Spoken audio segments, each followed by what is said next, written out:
Hi all, നമ്മുടെ പുതിയ വീഡിയോയിലേക്ക് എല്ലാവർക്കും സ്വാഗതം.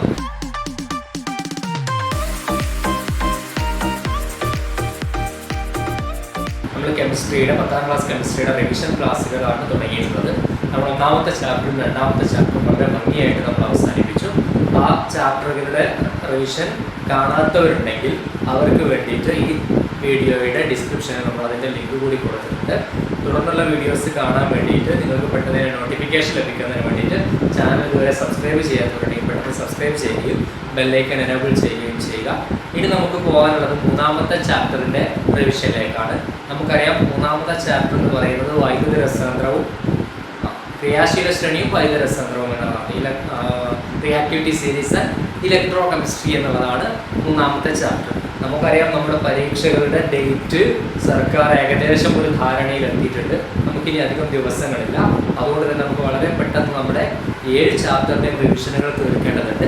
അപ്പോൾ മൂന്നാമത്തെ ചാപ്റ്റർ നമ്മൾ പെട്ടെന്ന് നമുക്ക് തീർക്കാൻ സാധിക്കുമെന്ന് തന്നെയാണ് വിചാരിക്കുന്നത്. വലിയ ബുദ്ധിമുട്ടില്ലാതെ തീർക്കാൻ സാധിക്കുമെന്നാണ് വിചാരിക്കുന്നത്. ഈ മൂന്നാമത്തെ ചാപ്റ്ററിനെ സംബന്ധിച്ചിടത്തോളം മൂന്നാമത്തെ ചാപ്റ്റർ നമുക്ക് പല ഭാഗങ്ങളായിട്ട് തിരിക്കാം. ഈ ഭാഗങ്ങളിൽ നിന്നെല്ലാം കൂടി 2 ക്വസ്റ്റ്യൻസ് ഉണ്ടാവാം. അതായത് 5 ഭാഗങ്ങളായിട്ട് മൂന്നാമത്തെ ചാപ്റ്റർ നമുക്ക് ക്ലാസിഫൈ ചെയ്യാം. ഈ മൂന്നാമത്തെ ചാപ്റ്ററിലെ 5 ഭാഗങ്ങളിൽ നിന്നും 2 ചോദ്യങ്ങളാണ് സാധാരണ ചോദിക്കാനുള്ള സാധ്യത. അതായത് ആദ്യം അതിൻ്റെ ഒരു ചെറിയൊരു ഔട്ട്ലൈൻ നിങ്ങൾക്ക് തരാം. എന്നിട്ട് ശേഷം നമുക്ക് പ്രോബ്ലംസിലേക്ക് പോവാം, ക്വസ്റ്റ്യൻസ് നമുക്ക് ചെയ്യാം. ആദ്യം നമ്മൾ ശ്രദ്ധിക്കേണ്ട കാര്യം എന്ന് പറഞ്ഞു കഴിഞ്ഞാൽ, ഈ ചാപ്റ്ററിന്റെ പേരിൽ റിയാക്ടിവിറ്റി സീരീസ്, ക്രിയാശീല ശ്രേണി എന്നുള്ളതാണ് ആദ്യം വരുന്നത്. ഈ ക്രിയാശീല ശ്രേണി നമ്മൾ ഈ ചാപ്റ്ററിൽ പഠിക്കുന്നുണ്ട്. റിയാക്ടിവിറ്റി സീരീസ് നമ്മൾ ഈ ചാപ്റ്ററിൽ പഠിക്കുന്നുണ്ട്. ഈ റിയാക്ടിവിറ്റി സീരീസ് പഠിക്കുമ്പോൾ ആ റിയാക്ടിവിറ്റി സീരീസ് എങ്ങനെ ഉണ്ടാകുന്നു എന്നുള്ളത് പറയുന്നതിൻ്റെ മുമ്പേ കുറച്ച് റിയാക്ഷൻസ് ഇവിടെ പറയുന്നുണ്ട്. ഇമ്പോർട്ടൻ്റ് ആയിട്ടുള്ള കുറച്ച് റിയാക്ഷൻസ്. അതായത് നമ്മളിവിടെ സ്വാഭാവികമായിട്ടും പഠിക്കുന്നത് മെറ്റൽസിൻ്റെ റിയാക്ടിവിറ്റിയെ കുറിച്ചാണ്, ലോഹങ്ങളുടെ ക്രിയാശീലതയെക്കുറിച്ചാണ്. അപ്പോൾ ഈ ലോഹങ്ങളുടെ ക്രിയാശീലത അതിലൊരു ഏറ്റക്കുറച്ചിലുണ്ട്. എല്ലാ ലോഹങ്ങൾക്കും ഒരേ ക്രിയാശീലതയല്ല, അല്ലേ? ആ ലോഹങ്ങൾ അവയുടെ ക്രിയാശീലതയുടെ അവരോഹണ ക്രമത്തിൽ ക്രമീകരിച്ചിരിക്കുന്നതാണ് ക്രിയാശീല ശ്രേണി നമ്മൾ പറയാം. റിയാക്ടിവിറ്റി സീരീസ് എന്ന് പറയുന്നത് ഡിസെൻഡിങ് ഓർഡർ. അതായത് ഏറ്റവും ക്രിയാശീലത കൂടിയത് ഏറ്റവും മുകളിൽ, അല്ലേ? പിന്നെ അതിന് കുറഞ്ഞ് റിയാക്ടിവിറ്റി ഏറ്റവും കുറഞ്ഞതാണ് ഏറ്റവും താഴെ നിൽക്കുന്നത്. അതാണ് റിയാക്ടിവിറ്റി സീരീസ്. ഈ റിയാക്ടിവിറ്റി സീരീസ് നമ്മൾ വെറുതെ ഒരു ധാരണയുടെ അടിസ്ഥാനത്തിൽ ഇങ്ങനെ ഉണ്ടാക്കി വെച്ചതല്ല. അതൊരുപാട് റിയാക്ഷൻസ് ചെയ്തിട്ട് ആ റിയാക്ഷൻസിനെ ബേസ് ചെയ്തിട്ടാണ് നമ്മുടെ റിയാക്ടിവിറ്റി സീരീസ് ഫോം ചെയ്തിട്ടുള്ളത്. അപ്പോൾ ഈ റിയാക്ടിവിറ്റി സീരീസ് ഫോം ചെയ്യാൻ ആവശ്യമായിട്ട് നമ്മൾ കുറച്ച് റിയാക്ഷൻസ് പഠിക്കുന്നുണ്ട്. ഈ മെറ്റൽസിൻ്റെ കുറച്ച് റിയാക്ഷൻസ്, അതായത് മെറ്റൽസിൻ്റെ വാട്ടറുമായിട്ടുള്ള റിയാക്ഷൻ, എയറുമായിട്ടുള്ള റിയാക്ഷൻ, ആസിഡുമായിട്ടുള്ള റിയാക്ഷൻ. ഈ റിയാക്ഷൻസിൻ്റെ ഈ മെറ്റൽസിൻ്റെ ഈ 3 കാറ്റഗറി റിയാക്ഷൻസ് ആണ് നമ്മൾ ആദ്യം ഈ ചാപ്റ്ററിൽ പഠിക്കുന്നത്. ഈ ഭാഗത്ത് നിന്നും മിക്കപ്പോഴും ചിലപ്പോഴൊക്കെ ചോദ്യങ്ങൾ ഉണ്ടാവാറുണ്ട്, ക്വസ്റ്റ്യൻസ് വരാറുണ്ട്. ആ ക്വസ്റ്റ്യൻസ് എങ്ങനെ വരിക എന്ന് ചോദിച്ചു കഴിഞ്ഞാൽ, നമ്മുടെ വാട്ടറും സോഡിയവും തമ്മിലുള്ള റിയാക്ഷൻ ഇല്ലേ, വാട്ടറും സോഡിയവും തമ്മിലുള്ള റിയാക്ഷൻ ഇക്വേഷൻ ഇതാ. അങ്ങനത്തെ ക്വസ്റ്റ്യൻസ് നമുക്ക് കാണാം. നമുക്കൊരൊറ്റ വളരെ കുറഞ്ഞ സമയം കൊണ്ട് നമുക്കതിൻ്റെ കാര്യങ്ങൾ പറയാം. എന്ന് വെച്ച് കഴിഞ്ഞാൽ നമുക്ക് ആദ്യം വാട്ടറുമായിട്ടുള്ള റിയാക്ഷൻ എടുക്കാം. വാട്ടറുമായിട്ടുള്ള റിയാക്ഷൻ എന്ന് പറഞ്ഞു കഴിഞ്ഞാൽ, വാട്ടറുമായിട്ട് ഒരുപാട് മെറ്റൽസ് നമ്മൾ റിയാക്ട് ചെയ്ത് നോക്കുമ്പോൾ ഏറ്റവും ഹൈലി റിയാക്റ്റീവായിട്ട് തീവ്രമായി ജലവുമായി പ്രവർത്തിക്കുന്ന 2 ലോഹങ്ങളാണ് നമുക്ക് കാണാൻ സാധിക്കുക. ഒന്ന് പൊട്ടാസ്യവും മറ്റൊന്ന് സോഡിയവുമാണ്. പൊട്ടാസ്യം, സോഡിയം തീവ്രമായി ജലവുമായി പ്രവർത്തിക്കുന്ന ലോഹങ്ങളാണ്. തണുത്ത ജലവുമായിട്ട് പോലും തീവ്രമായി പ്രവർത്തിക്കുന്ന ലോഹങ്ങളാണ്. എന്നാൽ അതിന് തൊട്ട് താഴെ ജലവുമായുള്ള പ്രവർത്തന ശേഷി പറയുന്നത് മഗ്നീഷ്യത്തിനാണ്. എന്നാൽ മഗ്നീഷ്യം തണുത്ത ജലമായിട്ട് പ്രവർത്തിക്കുന്നില്ല. പിന്നെ ചൂടുള്ള വെള്ളവുമായിട്ട് മാത്രമാണ് മഗ്നീഷ്യം പ്രവർത്തിക്കുന്നത്. നമ്മളൊരു വെള്ളത്തിലേക്ക് ഒരു കഷ്ണം മഗ്നീഷ്യം ഇട്ട് കഴിഞ്ഞാൽ ആ വെള്ളത്തിന് അവിടെ യാതൊരു പ്രവർത്തനം നടക്കുന്നതായി നമുക്ക് കാണാൻ കഴിയില്ല. പക്ഷെ ആ വെള്ളം നമ്മൾ പതുക്കെ ഇങ്ങനെ ചൂടാക്കിയാൽ മഗ്നീഷ്യത്തിൻ്റെ പുറത്തുനിന്നും ചെറിയ കുമിളകൾ ഇങ്ങനെ വരുന്നത് കാണാം. അതിനർത്ഥം എന്താ? ചൂടുള്ള വെള്ളവുമായിട്ട് മഗ്നീഷ്യം പ്രവർത്തിക്കുന്നു. അപ്പോൾ പൊട്ടാസ്യവും സോഡിയവും കരിഞ്ഞിട്ടാണ് മഗ്നീഷ്യത്തിന് ജലവുമായുള്ള പ്രവർത്തനത്തിൽ സ്ഥാനം. എന്നാൽ അതിലും താഴേക്ക് നമ്മൾ പോകുമ്പോൾ നമുക്ക് ഏറ്റവും ഫെമിലിയർ ആയിട്ടുള്ള കുറച്ച് മെറ്റൽസ്, അയൺ, ഇരുമ്പ്, അല്ലെ, കോപ്പർ, ഇതൊക്കെ നമ്മൾ വെച്ചിട്ട് ഈ പരീക്ഷണം ചെയ്ത് നോക്കിക്കഴിഞ്ഞാൽ നമുക്ക് ഇരുമ്പിൻ്റെ കേസിൽ ഒരു കാര്യം മനസ്സിലാക്കാൻ പറ്റും. ഇരുമ്പിന് തണുത്ത ജലമായിട്ട് പ്രവർത്തനമല്ല, ചൂടുള്ള വെള്ളമായിട്ട് ഇരുമ്പ് പ്രവർത്തിക്കില്ല. പക്ഷെ ഉയർന്ന താപനിലയിലുള്ള നീരാവിയുമായിട്ട് ഇരുമ്പ് പ്രവർത്തിക്കുന്നു. അതുകൊണ്ട് തന്നെ അവിടെ ഒരു ചോദ്യത്തിനുള്ള ചാൻസ് ഉണ്ട്. എന്താണ്? വെള്ളം തിളപ്പിക്കാൻ ഉപയോഗിക്കുന്ന ബോയിലറുകളോ പ്രഷർ കുക്കറുകളോ നിർമ്മിക്കാൻ ഇരുമ്പ് ഉപയോഗിക്കാറില്ല. കാരണം എന്ത്? എന്താ കാരണം? ഈ പ്രഷർ കുക്കറിൻ്റെ അകത്തായാലും ബോയിലറിൻ്റെ അകത്തായാലും നീരാവിയാണ് അവിടുത്തെ പ്രധാനപ്പെട്ട ഒരു ഘടകം. ഈ ഉയർന്ന താപനിലയിലുള്ള നീരാവിയുമായിട്ട് ഇരുമ്പ് പ്രവർത്തിക്കാൻ സാധ്യത ഉള്ളത് കൊണ്ട് എന്ത് ചെയ്യാറില്ല, ഈ ബോയിലറുകളും അതേപോലെ തന്നെ പ്രഷർ കുക്കറുകളും ഒന്നും നിർമ്മിക്കാൻ ഇരുമ്പ് ഉപയോഗിക്കാറില്ല എന്നുള്ളതാണ് ആ ക്വസ്റ്റ്യൻ്റെ ആൻസർ ആയിട്ട് നമ്മൾ പറയേണ്ടത്. പിന്നെ കോപ്പർ, നമ്മളെടുത്ത കോപ്പറിന് വെള്ളവും തീരെ പ്രവർത്തനമില്ലാത്ത ഒരു ലോഹമാണ്. അപ്പോൾ നമുക്ക് ആ വെള്ളത്തിന്റെ പ്രവർത്തനത്തിന്റെ അടിസ്ഥാനത്തിൽ, വെള്ളവുമായുള്ള ഈ ലോഹങ്ങളുടെ മെറ്റലുകളുടെ പ്രവർത്തനത്തിന്റെ അടിസ്ഥാനത്തിൽ നമുക്ക് എന്ത് ചെയ്തു, ഒരു സീരീസ്, ചെറിയ സീരീസ് നമുക്ക് കിട്ടി ഇല്ലേ. അതായത് ഏറ്റവും കൂടിയത് പൊട്ടാസ്യം, പിന്നെ സോഡിയം, പിന്നെ മെഗ്നീഷ്യം, പിന്നെ ഇരുമ്പ്, വളരെ കുറഞ്ഞതാണ് കോപ്പർ, അങ്ങനെ ഒരു സീരീസ് കിട്ടി. അതുകൊണ്ട് മാത്രം നമ്മൾ റിയാക്ടിവിറ്റി സീരീസ് ഉണ്ടാക്കുന്നില്ല. നമ്മൾ തൊട്ടടുത്ത് വായുവുമായുള്ള പ്രവർത്തനത്തിലേക്ക് പോവുക. പിന്നെ നമ്മൾ പോകുന്നത് എന്താണ്, ആസിഡുമായിട്ടുള്ള പ്രവർത്തനത്തിലേക്കാണ് പോകുന്നത്. ഈ വായുമായുള്ള പ്രവർത്തനം നോക്കിക്കഴിഞ്ഞാൽ നമുക്ക് സോഡിയം പൊട്ടാസ്യം തന്നെയാണ് വായുമായുള്ള പ്രവർത്തനത്തിൽ വളരെ മുന്നിൽ നിൽക്കുന്നത്. പിന്നെ വായുമായി പ്രവർത്തിക്കുന്നതിൻ്റെ ഏറ്റവും ഇമ്പോർട്ടൻ്റ് ആയിട്ട് പറയുന്നത് ഇരുമ്പിൻ്റെ തുരുമ്പിക്കൽ, corrosion of rusting of iron എന്ന് പറഞ്ഞു കഴിഞ്ഞാൽ, റസ്റ്റിംഗ് എന്ന് പറഞ്ഞാൽ തുരുമ്പിക്കുക. ഇരുമ്പ് തുരുമ്പിക്കുന്നത് എങ്ങനെയാണ്, എന്തൊക്കെ തമ്മിൽ പ്രവർത്തിച്ചിട്ടാണ്, വായുമായുള്ള പ്രവർത്തനം, അതായത് അറ്റ്മോസ്ഫിയറിക് എയറുമായിട്ടുള്ള പ്രവർത്തനം എന്ന് പറഞ്ഞാൽ നോട്ട് ഓൺലി വിത്ത് ഓക്സിജനുമായിട്ട് മാത്രമല്ല, അതായത് അറ്റ്മോസ്ഫിയറിലുള്ള വാട്ടർ കണ്ടന്റും ഓക്സിജനും കാർബൺ ഡൈ ഓക്സൈഡുമായിട്ടുള്ള റിയാക്ഷൻ വിത്ത് എയർ, വായുമായുള്ള പ്രവർത്തനം എന്നുള്ളതിൽ പരിഗണിക്കുന്നത്. അപ്പം ഇരുമ്പ് അന്തരീക്ഷത്തിലെ കാർബൺ ഡൈ ഓക്സൈഡ്, ജലം, പിന്നെ ഓക്സിജൻ എന്നിവയുമായിട്ട് പ്രവർത്തിച്ച് തുരുമ്പിക്കുന്ന ഒരു പ്രവർത്തനമുണ്ട്. അതേപോലെ തന്നെ കോപ്പറിനും ഉണ്ട് ഈ പ്രവർത്തനം ഇല്ലേ. കോപ്പറിന് മറ്റുള്ളവയുമായിട്ടൊന്നും പ്രവർത്തനം ഇല്ലെങ്കിൽ കൂടിയിട്ട് കോപ്പർ അന്തരീക്ഷ വായുവിൽ വെച്ചിട്ട് ചെറിയ പ്രവർത്തനത്തിന് വിധേയമാകുന്നുണ്ട്. ഏതൊക്കെയായിട്ട്, അന്തരീക്ഷത്തിലെ കാർബൺ ഡൈ ഓക്സൈഡും ജലാംശവും ഓക്സിജനുമായിട്ട് കോപ്പർ പ്രവർത്തിക്കുമ്പോൾ ബേസിക് കോപ്പർ കാർബണേറ്റ് എന്ന് പറയുന്ന ഒരു പദാർത്ഥം കോപ്പറിന്റെ പുറത്ത് അല്ലേ, ചെമ്പ് പാത്രങ്ങളുടെ പുറത്ത് അല്ലെങ്കിൽ ചെമ്പ് പ്രതിമകളുടെ പുറത്ത് പച്ച നിറത്തിലുള്ള ഒരു ആവരണം കാണപ്പെടുന്നു. ക്ലാവ് എന്ന് നമ്മൾ അതിനെ പറയുന്നു. ബേസിക് കോപ്പർ കാർബണേറ്റ് എന്ന രാസനാമത്തിലാണ് ഇത് അറിയപ്പെടുന്നത്. ഈ ബേസിക് കോപ്പർ കാർബണേറ്റ് എന്ന് പറഞ്ഞ രാസനാമത്തിൽ അറിയപ്പെടുന്നത് കോപ്പറിന്റെ ലോഹനാശനമാണ്. അന്തരീക്ഷ വായുമായിട്ട് കോപ്പർ പ്രവർത്തിക്കുന്നതിന്റെ ഫലമായിട്ടുണ്ടാകുന്ന ഒരു സംഭവമാണ്. ഇനി നമുക്ക് ആസിഡുമായുള്ള പ്രവർത്തനത്തിലേക്ക് പോയി കഴിഞ്ഞാൽ നമ്മൾ നേരത്തെ പഠിച്ച അതേ രണ്ട് ലോഹങ്ങൾ, അതായത് പൊട്ടാസ്യവും സോഡിയവും നേർപ്പിച്ച ആസിഡുകളുമായിട്ട് പോലും തീവ്രമായി പ്രവർത്തിക്കുന്ന ലോഹങ്ങളാണ്. മെഗ്നീഷ്യം നേർപ്പിച്ച ആസിഡുമായിട്ട് പ്രവർത്തിക്കും, സിങ്ക് നേർപ്പിച്ച ആസിഡുമായിട്ട് പ്രവർത്തിക്കും, ഇരുമ്പ് നേർപ്പിച്ച ആസിഡുമായിട്ട് പ്രവർത്തിക്കും. എന്നാൽ കോപ്പറിന് നേർപ്പിച്ച ആസിഡുമായിട്ട് പ്രവർത്തനം ഇല്ല. എന്നാൽ കോപ്പർ ഗാഢ ആസിഡുകളുമായിട്ട് പ്രവർത്തിക്കും. ഗാഢ ആസിഡുകളുമായിട്ട് പോലും പ്രവർത്തിക്കാത്ത ലോഹങ്ങളാണ് സിൽവർ, ഗോൾഡ്, പ്ലാറ്റിനം മുതലായ നോബിൾ മെറ്റൽസ്, കുലീന ലോഹങ്ങൾ എന്ന് പറയുന്നവ ഈ ഗാഢ ആസിഡുകളുമായിട്ട് പോലും പ്രവർത്തിക്കുന്നില്ല. അപ്പോൾ ഈ ആസിഡുകളുമായിട്ട് പ്രവർത്തിക്കാത്ത സ്വർണത്തെ നമുക്ക് പ്രവർത്തിക്കാൻ കഴിയുന്ന മറ്റൊരു ദ്രാവകത്തെ കുറിച്ച് പറയുന്നുണ്ട്. രാജദ്രാവകം, അക്വാ റീജിയ എന്ന് പറയുന്ന ഒരു ദ്രാവകത്തെ കുറിച്ച് പറയുന്നുണ്ട്. അക്വാ റീജിയ എന്ന് പറയുന്ന ദ്രാവകത്തിൽ സ്വർണം പ്രവർത്തിക്കും. അക്വാ റീജിയ എന്ന് പറയുന്ന ദ്രാവകം ഉണ്ടാക്കുന്നത് എങ്ങനെയാണ്, 3:1 എന്ന അനുപാതത്തിൽ ഹൈഡ്രോക്ലോറിക് ആസിഡും നൈട്രിക് ആസിഡും തമ്മിൽ കൂട്ടിച്ചേർത്തിട്ടാണ് അക്വാ റീജിയ എന്ന് പറയുന്ന ആ ഒരു ദ്രാവകം ഉണ്ടാക്കുന്നത്. ഈ ദ്രാവകത്തിൽ എന്ത് പ്രവർത്തിക്കുന്നു, സ്വർണം പ്രവർത്തിക്കുന്നു. നമ്മുടെ ആ ഏരിയ ഇങ്ങനെയാണ്. ഇത്രയും കാര്യങ്ങൾ മാത്രമാണ് പറഞ്ഞത്. അത് ഒരുപാട് ചോദ്യങ്ങൾ നമുക്ക് ഡിസ്കസ് ചെയ്യുന്ന സമയത്ത് ചോദിക്കാം. ഇതിന് ശേഷമാണ് നമ്മൾ എന്ത് വരുന്നത്, റിയാക്ടിവിറ്റി സീരീസ് എന്ന് പറയുന്ന ആ ഭാഗം നമുക്ക് വരുന്നതിന് ശേഷമാണ്. നമ്മൾ ഈ 3 റിയാക്ഷൻസിലൂടെ ഉരുത്തിരിഞ്ഞു വന്ന അഭിപ്രായങ്ങളൊക്കെ വെച്ചിട്ട് എങ്ങനെയാണ് മെറ്റൽസിന്റെ റിയാക്ടിവിറ്റി, ക്രിയാശീലത എന്നുള്ളത് തീരുമാനിച്ചിട്ടാണ് നമ്മൾ റിയാക്ടിവിറ്റി സീരീസ് ഉണ്ടാക്കുന്നത്. ഈ റിയാക്ടിവിറ്റി സീരീസ് ആണെന്ത്, potassium, sodium, magnesium, calcium, zinc, അങ്ങനെ ഏറ്റവും അവസാനം സിൽവർ, ഗോൾഡ്, ഇതൊക്കെ വന്ന് നിൽക്കുന്ന റിയാക്ടിവിറ്റി സീരീസ് നമുക്ക് കാണാതെ പഠിച്ചതാണ്. അതുമായിട്ട് ബന്ധപ്പെട്ടിട്ടുള്ളതാണ് നമ്മുടെ ചോദ്യങ്ങൾ. നമുക്ക് ഈ ചോദ്യങ്ങൾ വരുമ്പോൾ അതിൻ്റെ കൂടുതൽ ഡീറ്റെയിൽസ് നമുക്ക് ചോദ്യങ്ങളിലൂടെ ഡിസ്കസ് ചെയ്തിട്ട് നമുക്ക് പഠിക്കാം. അപ്പോൾ നമ്മൾ റിയാക്ടിവിറ്റി സീരീസിനെ കുറിച്ചാണ് പറഞ്ഞത്. റിയാക്ടിവിറ്റി സീരീസ് അഥവാ ക്രിയാശീല ശ്രേണി. ഒരിക്കൽ കൂടി പറയാം, എന്താണ് റിയാക്ടിവിറ്റി സീരീസ്? ഒരു സീരീസ് ആണ്. എന്താ സീരീസിന്റെ പ്രത്യേകത? മെറ്റൽസിന്റെ റിയാക്ടിവിറ്റി കൂടിയതിൽ നിന്നും കുറഞ്ഞതിലേക്ക് മെറ്റൽസിനെ ഇങ്ങനെ അറേഞ്ച് ചെയ്ത് വെച്ചിരിക്കുന്ന ഒരു സീരീസ് ആണ് റിയാക്ടിവിറ്റി സീരീസ് അല്ലേ.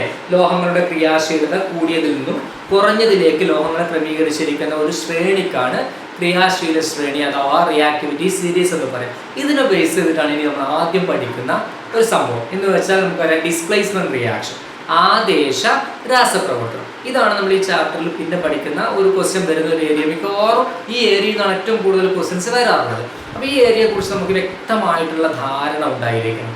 എന്ന് വെച്ചാൽ എന്താണ് displacement reaction? What is displacement reaction? എന്താണ് ആദേശ രാസപ്രവർത്തനം എന്ന് പറയുന്നത്? ആദേശ രാസപ്രവർത്തനം എന്ന് പറഞ്ഞു കഴിഞ്ഞാൽ നമ്മൾ പഠിച്ചിട്ടുണ്ട്, ഒരു ലോഹത്തെ അതിൻ്റെ ലായനിയിൽ നിന്ന് മറ്റൊരു ലോഹം ആദേശം ചെയ്യാം. ഒരു ലോഹത്തെ അതിൻ്റെ ലായനിയിൽ നിന്ന് മറ്റൊരു ലോഹം ആദേശം ചെയ്യാം. ഉദാഹരണമായിട്ട് കോപ്പർ സൾഫേറ്റ് എന്ന് പറയുന്നത് കോപ്പറിൻ്റെ ഒരു ലായനിയാണ്. കോപ്പറിൻ്റെ ഈ ലായനിയിൽ നിന്നും കോപ്പറിനെ മറ്റൊരു ലോഹം കൊണ്ടുപോകുക. ഇതിനാണ് നമുക്ക് ഡിസ്പ്ലേസ്മെന്റ് റിയാക്ഷൻ എന്ന് പറയാം. ഇത് ഡിസ്പ്ലേസ്മെന്റ് റിയാക്ഷൻ നടക്കുന്ന സാഹചര്യങ്ങൾ എപ്പോഴാണ് എന്നുള്ളതാണ് ഇമ്പോർട്ടന്റ്.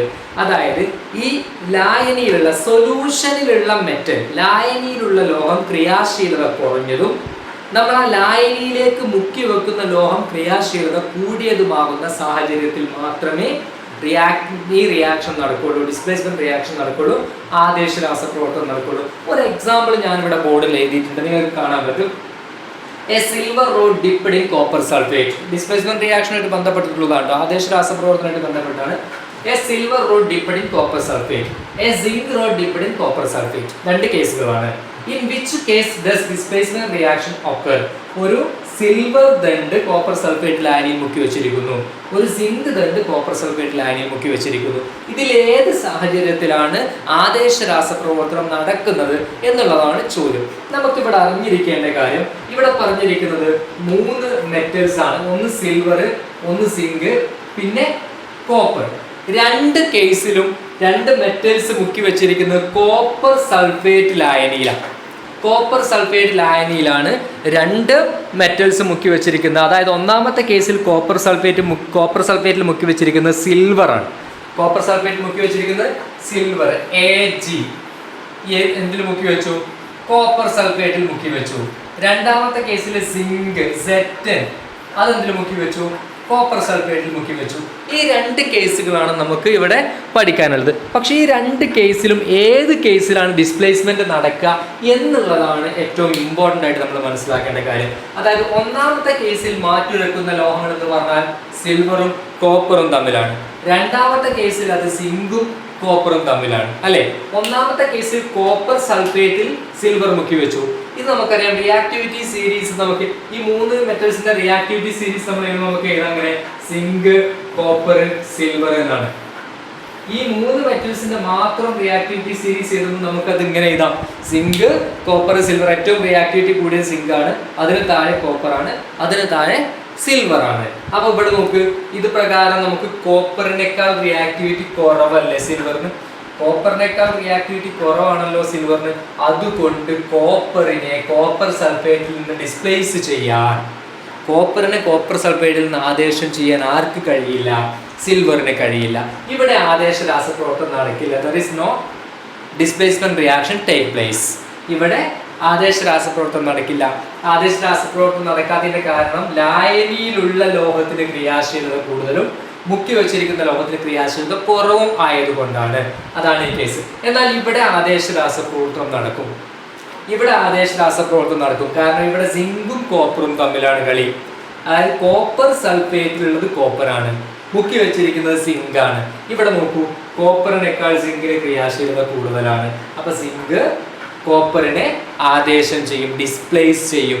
കോപ്പർ സൾഫേറ്റ് ലായനിയിൽ നിന്നും കോപ്പറിനെ സിങ്ക് ഡിസ്പ്ലേസ് ചെയ്യും എന്നുള്ളതാണ് നമുക്ക് മനസ്സിലാക്കേണ്ടത്. അപ്പോൾ in which case does displacement reaction occur? In second case, zinc rod dipped in copper sulphate. ആ കേസിൽ എന്ത് നടക്കുന്നു? ഡിസ്പ്ലേസ്മെന്റ് റിയാക്ഷൻ നടക്കുന്നു. ബിക്കോസ് എന്താ കാരണം? Zinc is more reactive than copper. Zinc എന്ന് പറയുന്ന ലോഹത്തിന് കോപ്പറിനേക്കാൾ റിയാക്ടിവിറ്റി കൂടുതലാണ്, ക്രിയാശീലത കൂടുതലാണ്. അതുകൊണ്ട് കോപ്പർ സൾഫേറ്റിൽ നിന്നും കോപ്പറിനെ ആദേശം ചെയ്യാൻ ആർക്ക് സാധിക്കും? സിങ്കിന് സാധിക്കും. ഇതുമായിട്ട് ബന്ധപ്പെട്ടിട്ട് ക്വസ്റ്റ്യനിൽ ഇല്ല എങ്കിൽ കൂടി ഇതുമായിട്ട് ബന്ധപ്പെട്ടിട്ട് ഇനി നമുക്ക് പഠിക്കാനുള്ള സംഗതി എന്ന് പറഞ്ഞു കഴിഞ്ഞാൽ ഇവയുടെ രാസസമവാക്യം എഴുതുക. ഈ പ്രവർത്തനം ഇവിടെ രാസപ്രവർത്തനം നടക്കുന്നില്ല, അപ്പോൾ അതിനൊരു സമവാക്യം ഇല്ല. രാസപ്രവർത്തനം നടന്നാലാണല്ലോ സമവാക്യം ഉണ്ടാവുക. അപ്പോൾ അതിന് രാസസമവാക്യം ഇല്ല. എന്നാൽ രണ്ടാമത്തെ കേസിൽ രാസസമവാക്യം ഉണ്ട്. സിങ്ക് കോപ്പർ സൾഫേറ്റുമായിട്ട് പ്രവർത്തിക്കുന്ന പ്രവർത്തനത്തിന് എന്തുണ്ട്? പിന്നെ രാസസമവാക്യം ഉണ്ട്. ആ സമവാക്യം എന്ന് പറയുന്നത് എങ്ങനെയാണ്? Zn plus CuSO4. Zn plus CuSO4 is എന്താ അവിടെ സംഭവിക്കുക? ZnSO4 plus Cu. ഈ രാസപ്രവർത്തനം എങ്ങനെയാണ് ഉണ്ടാവുക, ഈ രാസപ്രവർത്തനം എങ്ങനെയാണ് സംഭവിക്കുക, അതായത് കോപ്പർ സൾഫേറ്റും സിങ്കും തമ്മിൽ പ്രവർത്തിച്ച് ആദേശ രാസപ്രവർത്തനം നടക്കും. നടന്നാൽ പിന്നെ അത് ഇങ്ങനെയാണ് സിങ്ക് സൾഫേറ്റും കോപ്പറുമായിട്ടാണ് മാറുക. ഇവിടെ ശ്രദ്ധിക്കേണ്ട മറ്റൊരു കാര്യം, ഇനി ഇവിടെ രണ്ട് റിയാക്ഷൻസ് ഉണ്ട്. ഒന്ന് ഓക്സിഡേഷൻ, അതായത് ഓക്സീകരണം, ഓക്സിഡേഷൻ അതായത് ഓക്സീകരണം. രണ്ടാമത്തത് റിഡക്ഷൻ. റിഡക്ഷൻ എന്ന് പറഞ്ഞാൽ നിരോക്സീകരണം. റിഡക്ഷൻ എന്ന് പറഞ്ഞു കഴിഞ്ഞാൽ നിരോക്സീകരണം. ഈ രണ്ട് കാര്യങ്ങൾ നടന്നിട്ടുണ്ട് ഇവിടെ. ഇതൊരു കെമിക്കൽ റിയാക്ഷൻ ആണ്. ഈ കെമിക്കൽ റിയാക്ഷനിൽ ഓക്സീകരണം നടന്നിട്ടുണ്ട്, റിഡക്ഷനും നടന്നിട്ടുണ്ട്. ഇനി ഇവിടെ നടന്ന ഓക്സീകരണം ഏതാണ്, നിരോക്സീകരണം ഏതാണ് എന്നുള്ളതാണ് നമ്മൾ പറയുന്നത്. ഓക്സീകരണം എന്ന് പറഞ്ഞാൽ ഇലക്ട്രോണിനെ വിട്ടുകൊടുക്കുന്ന പ്രവർത്തനത്തെയാണ് നമ്മൾ ഓക്സീകരണം എന്ന് പറയാം. ഓക്സീകരണം എന്ന് പറഞ്ഞാൽ ഇലക്ട്രോണിനെ വിട്ടുകൊടുക്കുക. നിരോക്സീകരണം എന്ന് പറയുമ്പോൾ ഇലക്ട്രോണിനെ സ്വീകരിക്കുക. ഓക്സീകരണം എന്ന് പറയുമ്പോൾ ഇലക്ട്രോണെ വിട്ടുകൊടുക്കുക, നിരോക്സീകരണം എന്ന് പറയുമ്പോൾ ഇലക്ട്രോണെ സ്വീകരിക്കുക. നമുക്ക് ഇവിടെ വരാം. ഇവിടെ സിങ്ക് തനിയെ നിൽക്കുന്ന ലോഹമായിരുന്നത് കൊണ്ട് സിങ്കിന്റെ ഓക്സീകരണാവസ്ഥ, ഓക്സിഡേഷൻ സ്റ്റേറ്റ് 0, 0ആണ്. കോപ്പർ സൾഫേറ്റിൽ കോപ്പറിന്റെ ഓക്സീകരണാവസ്ഥ 2+ ആണ്, സൾഫേറ്റിന്റെ ഓക്സീകരണാവസ്ഥ 2- ആണ്. സിങ്ക് സൾഫേറ്റിലേക്ക് പോകുമ്പോൾ സിങ്കിന്റെ ഓക്സീകരണാവസ്ഥ 2+ ആയി, സൾഫേറ്റ് 2- തന്നെ. പക്ഷെ ഇവിടെ കോപ്പർ 0 ആയിട്ട് മാറി ഇല്ലേ? ഇവിടെ നോക്ക്, ഇവിടെ 0 ഓക്സീകരണാവസ്ഥ ഉണ്ടായിരുന്ന, 0 ഓക്സിഡേഷൻ സ്റ്റേറ്റ് ഉണ്ടായിരുന്ന സിങ്ക് അപ്പുറത്തെത്തിയപ്പോൾ എന്തായി, 2+ ഓക്സീകരണാവസ്ഥ ഉള്ളതായിട്ട് മാറി. ആറ്റമായിരുന്ന സിങ്ക് അയോൺ ആയിട്ട് മാറി. 2+ എന്നാണ് ചാർജ് വന്നത്. 2+ എന്നുള്ള ചാർജ് എപ്പോഴാണ് വരിക, ഇലക്ട്രോണിനെ വിട്ടുകൊടുക്കുമ്പോൾ. ഇലക്ട്രോണിനെ വിട്ടുകൊടുക്കുമ്പോൾ 2+ ചാർജ് വരിക. അപ്പോൾ ഇവിടെ ഇലക്ട്രോണിനെ വിട്ടുകൊടുക്കുക ആരാ, സിങ്കാണ്. അപ്പോൾ ഓക്സിഡേഷൻ നടന്നത് ആരാ, സിങ്കിനാണ്. ഓക്സിഡേഷൻ നടന്നത് സിങ്കാണ്, അതായത് ഓക്സീകരണം നടന്നത് സിങ്കിനാണ്. അപ്പോൾ സിങ്കിന്റെ ഓക്സീകരണം നമ്മൾ എങ്ങനെ എഴുതുക, അപ്പോൾ സിങ്ക് ആദ്യം ആറ്റമായിരുന്നു Zn. അതെന്തായിട്ട് മാറി, 2 ഇലക്ട്രോണിനെ വിട്ടുകൊടുത്തുകൊണ്ട് ഒരു അയോണായിട്ട് മാറി. ഇങ്ങനെയാണ് ഓക്സീകരണത്തിന്റെ സമവാക്യം നമ്മൾ എഴുതുക. Zn gives Zn2++ 2 electron. ഇങ്ങനെയാണ് ഓക്സീകരണത്തിന്റെ സമവാക്യം എഴുതുക. എന്നാൽ ഇവിടെ നോക്ക്, Cu2+ ആയിരുന്ന കോപ്പർ അയോൺ ഈ രാസപ്രവർത്തനത്തിന് ശേഷം 0 ചാർജുള്ള ആറ്റമായിട്ട് മാറി. അതിന്റെ കാരണം എന്താ, കോപ്പറിന്റെ ഈ അയോണ് സിങ്ക് നഷ്ടപ്പെടുത്തിയ 2 ഇലക്ട്രോണിനെ സ്വീകരിക്കുകയും എന്നിട്ട് കോപ്പറിന്റെ ആറ്റമായിട്ട് മാറുകയും ചെയ്തു. അത് കോപ്പർ ഇലക്ട്രോണിനെ സ്വീകരിച്ചിരിക്കുകയാണ്. കോപ്പർ ഇലക്ട്രോണിനെ സ്വീകരിക്കുക. അപ്പോൾ കോപ്പറിൽ നടന്ന എന്താ, നിരോക്സീകരണം. കോപ്പർ പ്രവർത്തനത്തിന് മുമ്പ് Cu2+ ആയിരുന്നു. എന്നാൽ ആ Cu2+ ആയിരുന്ന സമയത്ത് തന്നെ 2 ഇലക്ട്രോണിനെ സ്വീകരിച്ചുകൊണ്ട് അത് Cu കോപ്പറിന്റെ ആറ്റമായിട്ട് മാറി. അതുകൊണ്ട് അതിനെയാണ് നമ്മൾ എന്ത് പറയാ, നിരോക്സീകരണം, റിഡക്ഷൻ എന്ന് പറയുന്നത്. ഇനി യഥാർത്ഥത്തിൽ ഇവിടെ നടന്ന ഒരു പ്രവർത്തനം എന്ന് പറഞ്ഞാൽ, ഈ പ്രവർത്തനത്തിന്റെ, ഈ രാസപ്രവർത്തനത്തിന്റെ മുമ്പ് സിങ്കും കോപ്പറിന്റെ അയോണുമായിരുന്നു. എന്നാൽ ഈ രാസപ്രവർത്തനാനന്തരം ഇതെന്തായിട്ട് മാറി, സിങ്കിന്റെ ആറ്റം സിങ്കിന്റെ അയോണായി മാറുകയും കോപ്പറിന്റെ അയോൺ കോപ്പറിന്റെ ആറ്റമായി മാറുകയും ചെയ്തു. ഇതാണ് ഇവിടെ നടന്ന പ്രവർത്തനത്തിന്റെ ആകെ തുക. ഈ പ്രവർത്തന സമവാക്യത്തിന് നമുക്ക് പറയാൻ പറ്റുന്ന പേര് റിഡോക്സ് റിയാക്ഷൻ എന്നാണ്. Redox reaction. എന്തുകൊണ്ടാണ് റിഡോക്സ് റിയാക്ഷൻ എന്ന് പറയുന്നത്? ഇവിടെ ഓക്സീകരണവും നടന്നു, നിരോക്സീകരണവും നടന്നു. ഓക്സീകരണവും നിരോക്സീകരണവും ഒരുമിച്ച് നടക്കുന്ന പ്രവർത്തനങ്ങളെയാണ് റിഡോക്സ് പ്രവർത്തനങ്ങൾ, റിഡോക്സ് റിയാക്ഷൻസ് എന്ന് പറയുന്നത്. സിങ്കിന് ഓക്സീകരണം നടന്നു, അതുകൊണ്ട് സിങ്ക് എന്നുള്ള സിങ്ക് Zn2+ ആയി. കോപ്പറിന് നിരോക്സീകരണം നടന്നു, Cu2+ ഉള്ളത് Cu ആയിട്ട് മാറി. അതിനാണ് റിഡോക്സ് പ്രവർത്തനം എന്ന് പറയാം. എന്തുകൊണ്ട് റിഡോക്സ് പ്രവർത്തനം എന്ന് പറയുന്നു?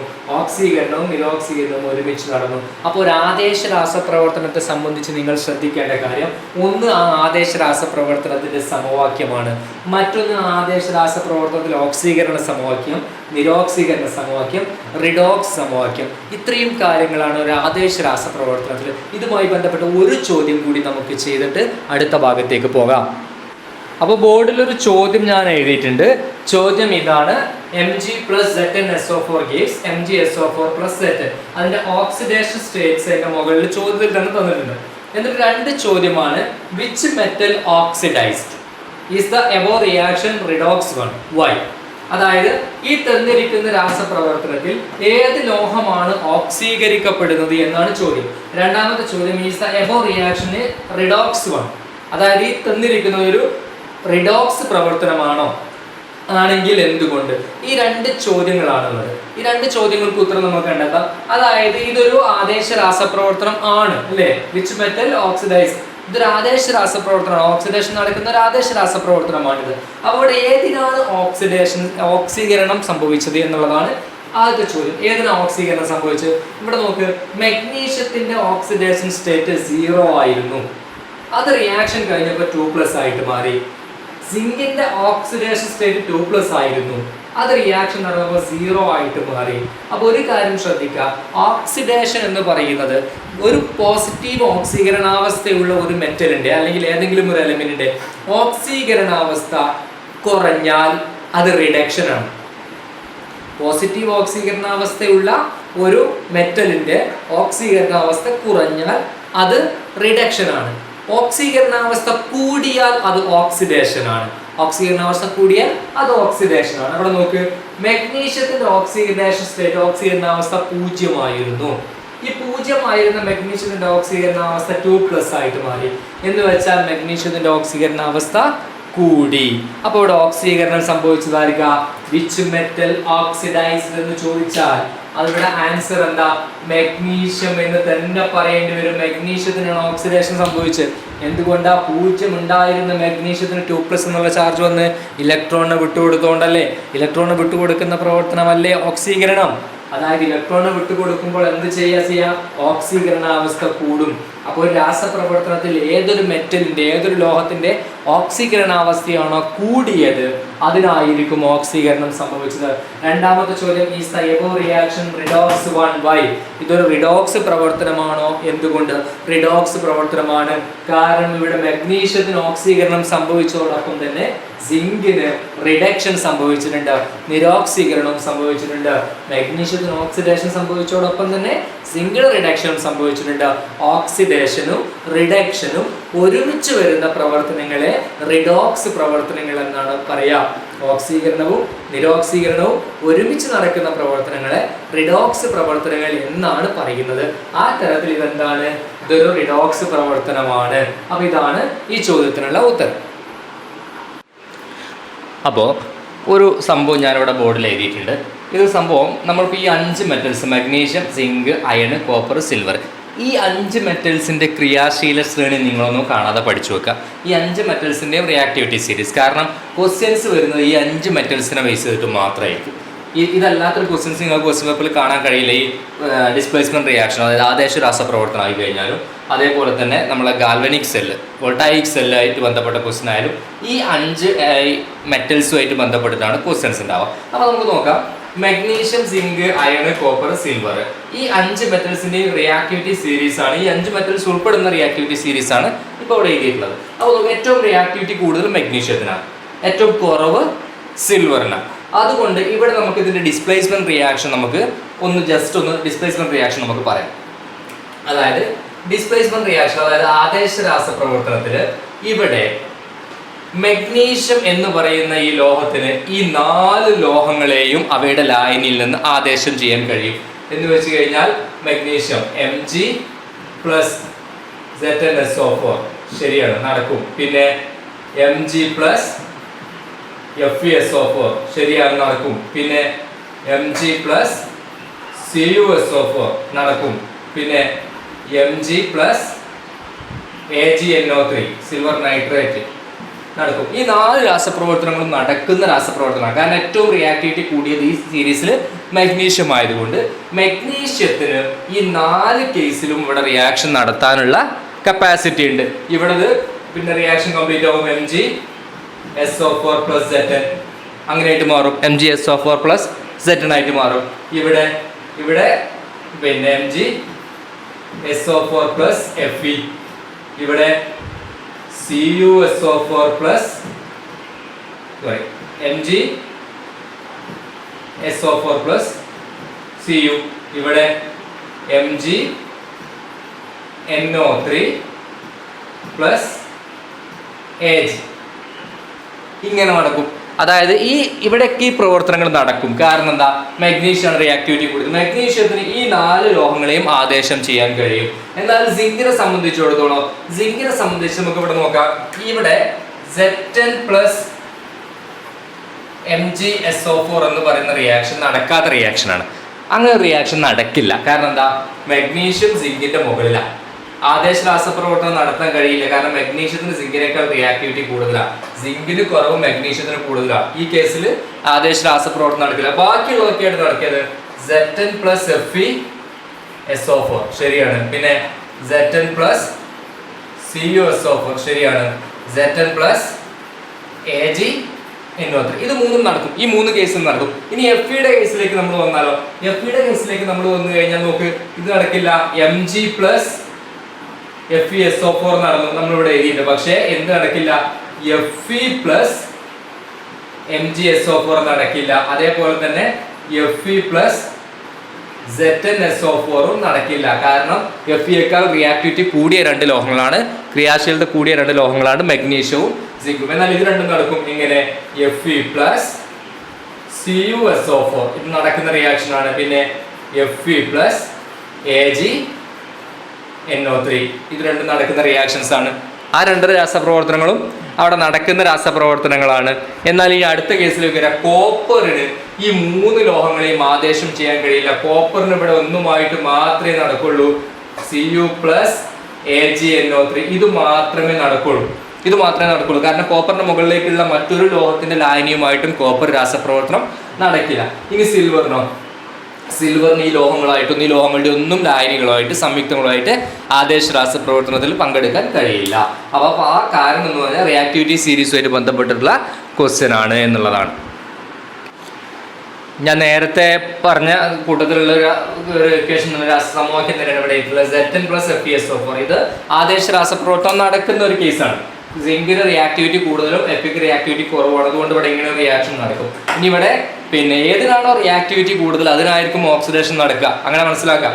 ഏതിനാണോ റിയാക്ടിവിറ്റി കൂടുതൽ അതിന് ഓക്സിഡേഷൻ നടക്കും. സിങ്കിന് റിയാക്ടിവിറ്റി കൂടുതൽ സിങ്കിന് ഓക്സിഡേഷൻ നടക്കും. എഫിക്ക് കുറവ് എഫ് റിഡക്ഷൻ നടക്കും, നിരോക്സീകരണം നടക്കും. സിങ്കിന് ഓക്സീകരണവും പിന്നെ ഇരുമ്പിന് നിരോക്സീകരണം നടക്കുക. അപ്പൊ ഇതിൽ നമുക്ക് അടുത്ത് എഴുതാനുള്ളതാണ് ഓക്സീകരണത്തിന്റെ സമവാക്യം. ഓക്സീകരണം നടക്കുന്നത് സിങ്കിനാണ് നമ്മൾ പറഞ്ഞു. ഓക്സീകരണത്തിന്റെ സമവാക്യം എഴുതുമ്പോൾ ആദ്യം സിങ്ക്, പിന്നെ ആരോമാർക്ക്, പിന്നെ Zn2 പ്ലസ് 2 ഇലക്ട്രോൺ. എല്ലാ ഓക്സീകരണ സമവാക്യത്തിന്റെയും ഒരു പൊതു ഫോർമാറ്റ് ഇങ്ങനെയാണ്. ആദ്യം ലോഹം, പിന്നെ ആരോമാർക്ക്, പിന്നെ ലോഹത്തിന്റെ അയോണ്, പിന്നെ 2 ഇലക്ട്രോൺ. ഇനി ഇവിടെ നിരോക്സീകരണം നടക്കുന്ന ഇരുമ്പിനാണ് Fe. അപ്പൊ അതെങ്ങനെ എഴുതാം? Fe2 പ്ലസ് ആദ്യം Feയുടെ എന്ത് എഴുതണം? ആദ്യം Feയുടെ അയോണിന്റെ സിമ്പിൾ എഴുതാം. എന്നിട്ട് പ്ലസ് 2 ഇലക്ട്രോൺ. ഇവിടെ എത്രയാണോ ചാർജ് അത്രയും ഇലക്ട്രോൺ ഇവിടെ ഗീവ്സ്. എന്നിട്ട് എന്തായിട്ട് മാറാണ്? അത് ആറ്റമായിട്ട് മാറണം. അതായത് ആറ്റം അയോൺ ആയിട്ട് മാറുന്നതാണ് ഓക്സീകരണം. ഇവിടെ അയോൺ ഇലക്ട്രോണെ സ്വീകരിച്ച് ആറ്റമായിട്ട് മാറുന്നതാണ് നിരോക്സീകരണം. ഇത് ഓക്സീകരണം, ഓക്സിഡേഷൻ. ഇത് നിരോക്സീകരണം, റിഡക്ഷൻ. ഇനി ഇത് രണ്ടും കൂടി കൂട്ടി നമ്മൾ എഴുതുന്ന ഇക്വേഷൻ ആണ് റിഡോക്സ്. അതിനെന്ത് ചെയ്താ? ഇത് ആദ്യം എഴുതാ സിങ്ക് പ്ലസ്, പിന്നെ ഇത് എഴുതാ Fe2 പ്ലസ് ഗീവ്സ്. പിന്നെ അരമാർക്കിന്റെ അപ്പുറത്തുള്ളത് ആദ്യം എഴുതാ Zn2 plus Fe. Zn2 plus ആയി, Zn2 പ്ലസ് ആയി, Fe2 പ്ലസ് Fe. അത് രണ്ടും കൂടി കൂട്ടിയിട്ട് നമ്മൾ എന്ത് ചെയ്താണ്? ഒരു സമവാക്യത്തിൽ എഴുതിയതാണ്. ഇതാണ് റിഡോക്സ് പ്രവർത്തനം. റിഡോക്സ് പ്രവർത്തനത്തിന്റെ സമവാക്യം അങ്ങനെയാണ് പറയാം. ഓക്കെ, ഇനി നമുക്ക് പറയാനുള്ളത് ഗാൽവനിക് സെൽ അഥവാ വോൾട്ടായിക് സെല്ലിനെ കുറിച്ചാണ്. ഗാൽവനിക് സെൽ അഥവാ വോൾട്ടായിക് സെൽ. ഇവിടെ ആദ്യം നമ്മൾ ശ്രദ്ധിക്കേണ്ട കാര്യം എന്ന് പറഞ്ഞാൽ ഗാൽവനിക് സെൽ എന്ന് പറയുമ്പോൾ ഒരു ഡിവൈസ് ആണ്. എന്താണ് ഡിവൈസ്? ഇലക്ട്രോ കെമിക്കൽ സെൽസ്, വൈദ്യുത രാസ സെല്ലുകളുടെ കൂട്ടത്തിൽപ്പെട്ട ഒരു ഡിവൈസ് ആണ് ഈ ഗാൽവനിക് സെൽ എന്ന് പറഞ്ഞാൽ. എന്താണ് ഗാൽവനിക് സെല്ലിന്റെ ഫംഗ്ഷൻ? കെമിക്കൽ എനർജിയെ ഇലക്ട്രിക്കൽ എനർജി ആയിട്ട് കൺവേർട്ട് ചെയ്യുക. അവിടെ നടക്കുന്ന എനർജി ചേഞ്ച് എന്താണെന്ന് ചോദിച്ചു കഴിഞ്ഞാൽ അതാണ് കെമിക്കൽ എനർജി ഇലക്ട്രിക്കൽ എനർജി ആയിട്ട് കൺവേർട്ട് ചെയ്യുക. പിന്നെ പറഞ്ഞു കഴിഞ്ഞാൽ എന്താ? പിന്നെ അതായത് രാസ ഊർജം വൈദ്യുതോർജ്ജമാക്കി മാറ്റുന്ന സംവിധാനങ്ങളാണെന്ത്? ഗാൽവനിക് സെൽ എന്ന് പറഞ്ഞാൽ രാസോർജം വൈദ്യുതോർജ്ജമായിട്ട് മാറുക. അതാണ് അവിടെ നടക്കുന്ന ഊർജ്ജമാറ്റം. അത് ശ്രദ്ധിക്കേണ്ട ഒരു കാര്യമാണ്. ചിലപ്പോഴൊക്കെ ക്വസ്റ്റ്യൻ വരാറുണ്ട്, എന്ത് തരത്തിലുള്ള ഊർജ്ജമാറ്റമാണ് ഇവിടെ നടക്കുന്നത് എന്നുള്ളത്. ഇവിടെ ഗാൽവനിക് സെല്ലിൽ, മറ്റൊരു അടുത്ത സെല്ലിൽ നമ്മൾ പറയുന്നുണ്ട്, ഗാൽവനിക് സെല്ലിൽ നടക്കുന്ന ഊർജ്ജമാറ്റം രാസോർജത്തെ വൈദ്യുതോർജ്ജമാക്കി മാറ്റുന്നു. അപ്പൊ ഇവിടെ നമുക്ക് മനസ്സിലാക്കാൻ പറ്റും ഇതൊരു ഗാൽവനിക് സെൽ. എല്ലാവർക്കും പെട്ടെന്ന് അറിയാവുന്ന ഒരു ചിത്രമാണ്. ഗാൽവനിക് സെല്ലിന്റെ ഒരു ചിത്രീകരണം ഞാനിവിടെ വരച്ചിട്ടുണ്ട്. ഗാൽവനിക് സെല്ലിൽ ഏറ്റവും ഇമ്പോർട്ടന്റ് ആയിട്ടുള്ള കാര്യങ്ങൾ എന്താ? ഒരു ലോഹം ആ ലോഹത്തിന്റെ ലായനിയിൽ മുക്കി വെക്കുക, മറ്റൊരു ലോഹം ആ ലോഹത്തിന്റെ ലായനിയിൽ മുക്കി വെക്കുക, എന്നിട്ട് ഈ ലോഹദണ്ഡുകളെ തമ്മിലൊരു കോപ്പർ വയർ കൊണ്ട് ബന്ധിപ്പിക്കുക, ഒരു വോൾട്ട് മീറ്റർ ഘടിപ്പിക്കുക. ഈ രണ്ട് ലായനികളെയും തമ്മിൽ ബന്ധിപ്പിച്ചുകൊണ്ട് ഒരു സാൾട്ട് ബ്രിഡ്ജ് പിന്നെ വരയ്ക്കാം. ഇതാണ് ഒരു ഗാൽവനിക് സെല്ല്. പക്ഷേ ഈ ഗാൽവനിക് സെല്ലിന്റെ ചിത്രീകരണം പൂർത്തിയായി എന്ന് നമുക്ക് പറയാൻ കഴിയില്ല. കാരണം ഇതിന്റെ ചിത്രീകരണം പൂർത്തിയാണെങ്കിൽ ചെറിയ ഒരു സംഗതി കൂടി അതിൽ വരയ്ക്കാറുണ്ട്. അതിവിടെ ഇലക്ട്രോൺ ഫ്ലോയിങ് ഡയറക്ഷൻ ആണ്. അതായത് ഇലക്ട്രോൺ പ്രവാഹ ദിശ എന്ന് പറയും. ഏത് ഇലക്ട്രോഡിൽ നിന്ന് ഏത് ഇലക്ട്രോഡിലേക്കാണ് ഇലക്ട്രോണുകൾ പ്രവഹിക്കുന്നത് എന്ന് നമ്മൾ ഒരു ആരോ മാർക്ക് കൊണ്ട് സൂചിപ്പിക്കണം. ആ ആരോ മാർക്ക് എങ്ങോട്ടാണ് സൂചിപ്പിക്കുക? അതായത് എവിടെ നിന്ന് എങ്ങോട്ടാണ്, ഇങ്ങനെയാണ് സൂചിപ്പിക്കുക. എവിടെ നിന്ന്? അവിടെ മഗ്നീഷ്യമാണ്, ഇവിടെ കോപ്പറാണ്. എന്തുകൊണ്ടാണ് മഗ്നീഷ്യത്തിൽ നിന്നും കോപ്പറിലേക്ക് ഈ ആരോ മാർക്ക് വരച്ചത്? മഗ്നീഷ്യത്തിന് ഇവിടെ റിയാക്ടിവിറ്റി കൂടുതലാണ്, കോപ്പറിന് റിയാക്ടിവിറ്റി കുറവാണ്. ക്രിയാശീലത കൂടിയത് മഗ്നീഷ്യമാണ്, ക്രിയാശീലത കുറഞ്ഞത് കോപ്പറാണ്. അപ്പൊ എന്തുകൊണ്ടാണ് അങ്ങോട്ട് വരച്ചത്? ഈ ഭാഗത്ത് നിന്ന് അങ്ങോട്ടാണ് ഇലക്ട്രോൺ ഫ്ലോയിങ് ഡയറക്ഷൻ, ഇലക്ട്രോൺ പ്രവാഹ ദിശ അങ്ങോട്ടാണ്. ഇതാണ് ക്രിയാശീലത കൂടിയത്. ഇതിനാണ് ഓക്സീകരണം സംഭവിക്കുക. ശ്രദ്ധിക്കുക, മഗ്നീഷ്യമാണ് ഇവിടെ ക്രിയാശീലത കൂടിയത്, മഗ്നീഷ്യത്തിനാണ് ഓക്സീകരണം സംഭവിക്കുക. ഓക്സീകരണം സംഭവിക്കുക എന്ന് പറഞ്ഞാൽ ഇലക്ട്രോണുകൾ നഷ്ടപ്പെടുത്തുകയാണ്. ആ ഇലക്ട്രോണുകൾ എന്ത് ചെയ്യുക? കോപ്പറിലേക്കാണ് പോവുക. കോപ്പറാണ് ഇലക്ട്രോൺ അക്സെപ്റ്റ് ചെയ്യുന്നത്, ഇലക്ട്രോൺ സ്വീകരിക്കുന്നത്. അപ്പൊ കോപ്പറിനാണ് എന്ത് സംഭവിക്കുന്നത്? നിരോക്സീകരണം സംഭവിക്കുന്നത്. അപ്പൊ ഈ ഗാൽവനിക് സെല്ല് എപ്പം മനസ്സിലാക്കണമെങ്കിൽ ഒറ്റ കാര്യം മനസ്സിലായിക്കൂടാ, ക്രിയാശീലത കൂടിയത്, റിയാക്ടിവിറ്റി കൂടിയതിനാണ് ഓക്സീകരണം സംഭവിക്കുക, ക്രിയാശീലത കുറഞ്ഞത്, റിയാക്ടിവിറ്റി കുറഞ്ഞതിനാണ് നിരോക്സീകരണം സംഭവിക്കുക എന്നുള്ളതാണ്. അപ്പൊ റിയാക്ടിവിറ്റി കൂടിയതിന്റെ ഭാഗത്തു നിന്ന് കുറഞ്ഞതിന്റെ ഭാഗത്തേക്കാണ് നമ്മൾ ആരോ മാർക്ക് ഇടേണ്ടത്. ഇങ്ങനെ ഈ ആരോ മാർക്ക് കൂടി ഇട്ടാൽ മാത്രമേ ഈ സെല്ല് നമുക്ക് പൂർത്തിയായി എന്നുള്ളത് പറയാൻ വേണ്ടി സാധിക്കുള്ളൂ. അപ്പൊ നമ്മളിങ്ങനെ പൂർത്തിയായ ഒരു ചിത്രം വരച്ചു. ഇനി നമുക്കിവിടെ അറിഞ്ഞിരിക്കേണ്ടത് നേരത്തെ നമ്മൾ പറഞ്ഞതുപോലെ തന്നെ ഇവിടെ ഓക്സീകരണം നിരോക്സീകരണം എന്നുള്ളതാണ് അല്ലേ. നമ്മൾ പറഞ്ഞു റിയാക്ടിവിറ്റി കൂടിയത് മഗ്നീഷ്യമാണ്, അതിനാണ് ഓക്സീകരണം നടക്കുക. ഒരിക്കൽ കൂടി ശ്രദ്ധിക്കുക, ക്രിയാശീലത കൂടിയത് മഗ്നീഷ്യമാണ്. താരതമ്യേന മഗ്നീഷ്യം കോപ്പറും തമ്മിൽ നമ്മൾ കമ്പയർ ചെയ്യുമ്പോൾ ക്രിയാശീലത കൂടിയത് മഗ്നീഷ്യമാണ്. അതുകൊണ്ട് ഇവിടെ മഗ്നീഷ്യമാണ് ആനോഡ്, അതായത് ഓക്സീകരണം നടക്കുന്ന മഗ്നീഷ്യമാണ്. അതുകൊണ്ട് നമ്മൾ മഗ്നീഷ്യത്തെ ആനോഡ് എന്ന് വിളിക്കും. കോപ്പറിനാണ് നിരോക്സീകരണം സംഭവിക്കുക, അതുകൊണ്ട് നമ്മൾ കോപ്പറിനെ കാഥോഡ് എന്ന് വിളിക്കും. ആനോഡ് എന്ന് മഗ്നീഷ്യത്തെയും കാഥോഡ് എന്ന് കോപ്പറിനെയും. ആനോഡിനാണ് ഓക്സീകരണം സംഭവിക്കുക, കാഥോഡിലാണ് നിരോക്സീകരണം സംഭവിക്കുക. അപ്പൊ അത്രയും കാര്യങ്ങൾ നമുക്ക് ഇനി ഓക്സീകരണത്തിന് നിരോക്സീകരണത്തിന് സമവാക്യം. അപ്പൊ നമ്മൾ പറഞ്ഞു ഇവിടുത്തെ ആനോഡ് എന്ന് പറയുന്നത് മഗ്നീഷ്യമാണ്, കാഥോഡ് എന്ന് പറയുന്നത് കോപ്പറാണ്. അപ്പൊ ആനോഡ് നടക്കുന്ന ഓക്സീകരണമാണ്. നമ്മൾ നേരത്തെ എഴുതി പഠിച്ച അതേ സമവാക്യം, ഓക്സീകരണത്തിന് അതേ സമവാക്യം തന്നെയാണ് നമുക്ക് എഴുതാനുള്ളത്. കോപ്പറിന്റെ നിരോക്സീകരണത്തിന് നമ്മൾ നേരത്തെ എഴുതിയ അതേ സമവാക്യം തന്നെയാണ് നിരോക്സീകരണത്തിന് എഴുതാനുള്ളത്. നിരോക്സീകരണത്തിന്റെ ഓക്സീകരണത്തിന്റെ സമവാക്യത്തിന്റെ ഫോർമാറ്റിന് ആദേശ രാസപ്രവർത്തനത്തിൽ നിന്നും ഗാൽവനിക് സെല്ലിലേക്ക് എത്തുമ്പോൾ ഒരു മാറ്റമില്ല. പിന്നെ ഇതിന്റെ റിഡോക്സ്, അതും നമ്മൾ നേരത്തെ പഠിച്ച പോലെ തന്നെ Mg+. ഇവിടെ ആദ്യം എന്താ? CO2+. അത് എന്തൊക്കെയായിട്ട് മാറും? Mg2+ ആവും. Mg2++ Cu. ഇതാണ് റിഡോക്സ് പ്രവർത്തനത്തിന്റെ സമവാക്യം. അപ്പൊ ഇതാണ് ഗാൽവനിക് സെല്ലുമായിട്ട് ബന്ധപ്പെട്ട ചോദ്യങ്ങൾ. മാക്സിമം നിങ്ങളോട് ചോദിക്കാവുന്ന ചോദ്യങ്ങൾ ഇത്രയൊക്കെയാണ്. അപ്പൊ ഈ ഗാൽവനിക് സെല്ല് ഇപ്പോൾ ഇവിടെ മഗ്നീഷ്യവും കോപ്പറും തമ്മിലാണ്, മഗ്നീഷ്യവും കോപ്പറും തമ്മിലുള്ള സെല്ലാണ്. ഇനി നമുക്ക് വേണമെങ്കിൽ സിങ്കും കോപ്പറും തമ്മിൽ കണക്ട് ചെയ്യാം, മഗ്നീഷ്യവും സിങ്കും തമ്മിൽ കണക്ട് ചെയ്യാം, ഇരുമ്പും കോപ്പറും തമ്മിൽ കണക്ട് ചെയ്യാം, ഇരുമ്പും സിങ്കും ഇരുമ്പും തമ്മിൽ കണക്ട് ചെയ്യാം. അപ്പോഴൊക്കെ ഏതാണ് ആനോഡ് ഏതാണ് കാഥോഡ് എന്ന് നമുക്ക് ചിത്രം വരക്കാതെ തന്നെ തീരുമാനിക്കാം. എങ്ങനെ തീരുമാനിക്കാം? ക്രിയാശീലത കൂടിയത് ആനോഡ്, ക്രിയാശീലത കുറഞ്ഞത് കാഥോഡ്. കാരണം ക്രിയാശീലത കൂടിയ ലോഹത്തിന്റെ ഭാഗത്താണ് ഓക്സീകരണം നടക്കുന്നത്, ക്രിയാശീലത കുറഞ്ഞ ലോഹത്തിന്റെ ഭാഗത്താണ് നിരോക്സീകരണം നടക്കുന്നത്. അതുകൊണ്ട് ക്രിയാശീലത കൂടിയത് ആനോഡ്, അവിടെ നടക്കുന്നത് ഓക്സീകരണം. ക്രിയാശീലത കൂടിയ ലോഹത്തിന്റെ ഭാഗത്ത് നടക്കുന്നത് ഓക്സീകരണം. ഓക്സീകരണത്തിന്റെ സമവാക്യത്തിന്റെ ഫോർമാറ്റ് നമ്മൾ പഠിച്ചിട്ടുണ്ട്, അത് എഴുതുക. ക്രിയാശീലത കുറഞ്ഞതിന്റെ ഭാഗത്ത് നടക്കുന്ന നിരോക്സീകരണം, അപ്പോൾ നിരോക്സീകരണത്തിന്റെ സമവാക്യം നമ്മൾ പഠിച്ചിട്ടുണ്ട്, അതും എഴുതാം. ഇത്ര മാത്രമേ നമുക്ക് ഗാൽവനിക് സെല്ലിൽ ഓർത്തു വെക്കേണ്ട കാര്യങ്ങളുള്ളൂ, ശ്രദ്ധിക്കേണ്ട കാര്യങ്ങളുള്ളൂ. അപ്പോൾ ഗാൽവനിക് സെല്ലുകൾക്ക് ഊർജ്ജമാറ്റം ഒരിക്കൽ കൂടി മനസ്സിലാക്കുക. രാസോർജ്ജം വൈദ്യോർജ്ജമായിട്ട്, കെമിക്കൽ എനർജി ഇലക്ട്രിക്കൽ എനർജി ആയിട്ട് കൺവേർട്ട് ചെയ്യാണ് എവിടെ? ഈ ഗാൽവനിക് സെല്ലിൽ സംഭവിക്കുന്നത്. അടുത്ത നമുക്ക് പഠിക്കാനുള്ളത് വൈദ്യുത വിശ്ലേഷണ സെല്ലാണ്, ഇലക്ട്രോലിറ്റിക് സെൽ എന്ന് പറയും. വൈദ്യുത വിശ്ലേഷണ സെൽ എന്ന് പറഞ്ഞു കഴിഞ്ഞാൽ വളരെ സിമ്പിളായിട്ട് പറഞ്ഞു കഴിഞ്ഞാൽ ഒരു പദാർത്ഥത്തിലൂടെ വൈദ്യുതി കടത്തിവിട്ട് ആ പദാർത്ഥത്തെ അതിൻ്റെ ഘടകങ്ങളാക്കി വിഭജിക്കുന്ന പ്രവർത്തനത്തിനെയാണ് വൈദ്യുത വിശ്ലേഷണം എന്ന് പറയാം. ഇവിടെ നടക്കുന്ന, നേരത്തെ നമ്മൾ പറഞ്ഞ പോലെ ഇവിടെ നടക്കുന്ന എനർജി ചേഞ്ച്, അതായത് ഊർജ്ജമാറ്റം എന്ന് പറഞ്ഞു കഴിഞ്ഞാൽ ഇവിടെ വൈദ്യുതോർജ്ജം രാസോർജ്ജമാക്കിയിട്ട് മാറ്റുക. നേരത്തെ രാസോർജ്ജത്തെ വൈദ്യുതോർജ്ജമാക്കിയിട്ടാണ് നമ്മൾ കൺവേർട്ട് ചെയ്തത്. എന്നാൽ ഇവിടെ പിന്നെ വൈദ്യുതോർജ്ജത്തെ രാസോർജ്ജമാക്കിയിട്ട് മാറ്റുക. വൈദ്യുതിയുടെ സഹായത്തോടു കൂടി രാസപ്രവർത്തനം നടക്കുന്ന സെല്ലാണ് ഏത്? വൈദ്യുത വിശ്ലേഷണ സെൽ അഥവാ ഇലക്ട്രോലൈറ്റിക് സെൽ എന്ന് പറയുന്നത്. അപ്പം ഒരു പദാർത്ഥം, ഈ പദാർത്ഥത്തിലൂടെ നമ്മൾ അങ്ങോട്ട് വൈദ്യുതി കടത്തിവിടുക, പദാർത്ഥത്തിൽ അങ്ങോട്ട് വൈദ്യുതി കടത്തിവിടുകയാണ്. ആ പദാർത്ഥത്തിനെയാണ് നമ്മൾ എന്ത് പറയുന്നത്? ഇലക്ട്രോലൈറ്റ് എന്ന് പറയുന്നത്. ഏതൊരു പദാർത്ഥത്തിലൂടെയാണോ നമ്മൾ വൈദ്യുതി കടത്തിവിടുന്നത് ആ പദാർത്ഥത്തെയാണ് ഇലക്ട്രോലൈറ്റ് എന്ന് പറയുന്നത്. എന്താണ് ഇലക്ട്രോലൈറ്റിന്റെ പ്രത്യേകത? ഇലക്ട്രോലൈറ്റ് എന്ന് പറയുന്നത് ദ്രാവകാവസ്ഥയിലായിരിക്കണം, ലിക്വിഡ് സ്റ്റേറ്റിലായിരിക്കണം. മാത്രമല്ല അതെന്തായിരിക്കണം? ഒരു അയോണിക സംയുക്തമായിരിക്കണം. എന്താ അതിന്റെ കാരണം? അയോണിക സംയുക്തങ്ങളിലൂടെ വൈദ്യുതി കടന്നു പോകും. പക്ഷെ അയോണിക സംയുക്തങ്ങൾ മിക്കവാറും ഖരാവസ്ഥയിലാണ്. മിക്കവാറും അല്ല, അയോണിക സംയുക്തങ്ങളൊക്കെ ഖരാവസ്ഥയിലാണ്. ഈ അയോണിക സംയുക്തങ്ങൾ ഖരാവസ്ഥയിലാകുമ്പോൾ വൈദ്യുതി കടത്തിവിടില്ല. അപ്പൊ ഈ അയോണിക സംയുക്തങ്ങളെ നമ്മൾ എന്ത് ചെയ്യണം? ദ്രാവകാവസ്ഥയിലേക്ക് മാറ്റണം. എന്ന് വെച്ചാൽ ഒന്നുകിൽ അതിനെ ജലത്തിൽ ലയിപ്പിച്ച് ലായനിയാക്കണം, അല്ലെങ്കിൽ അതിനെ ഉരുകിയ അവസ്ഥയിലാക്കണം. ഇങ്ങനെ അയോണിക സംയുക്തങ്ങളെ മാറ്റുമ്പോൾ ആ അയോണിക സംയുക്തങ്ങൾ ദ്രാവകാവസ്ഥയിലാകും. അപ്പൊ നമുക്ക് അവയെ എന്ത് പറയാം? ഇലക്ട്രോലൈറ്റ് എന്ന് പറയാം.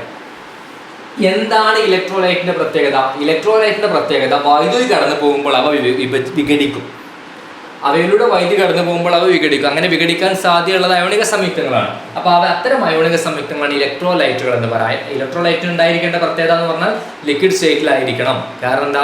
ലിക്വിഡ് സ്റ്റേറ്റിലാവുമ്പോഴേ അയോണിക സംയുക്തങ്ങളിലെ അയോണുകൾ സ്വതന്ത്രമായി ചലിക്കുള്ളൂ. ഫ്രീ മോഷൻ ഉണ്ടായിരിക്കണമെങ്കിൽ അവ ലിക്വിഡ് സ്റ്റേറ്റിലായിരിക്കണം. അപ്പം മാത്രമേ അതിലൂടെ വൈദ്യുതി കടന്നു പോകുള്ളൂ. അയോണുകൾ സ്വതന്ത്രമായി ചലിക്കുമ്പോൾ മാത്രമേ അതിലൂടെ വൈദ്യുതി കടന്നു പോകുള്ളൂ. അതുകൊണ്ടാണ് അവ ലിക്വിഡ് സ്റ്റേറ്റിലായിരിക്കണം, ദ്രാവകാവസ്ഥയിലായിരിക്കണം എന്ന് പറയുന്നത്.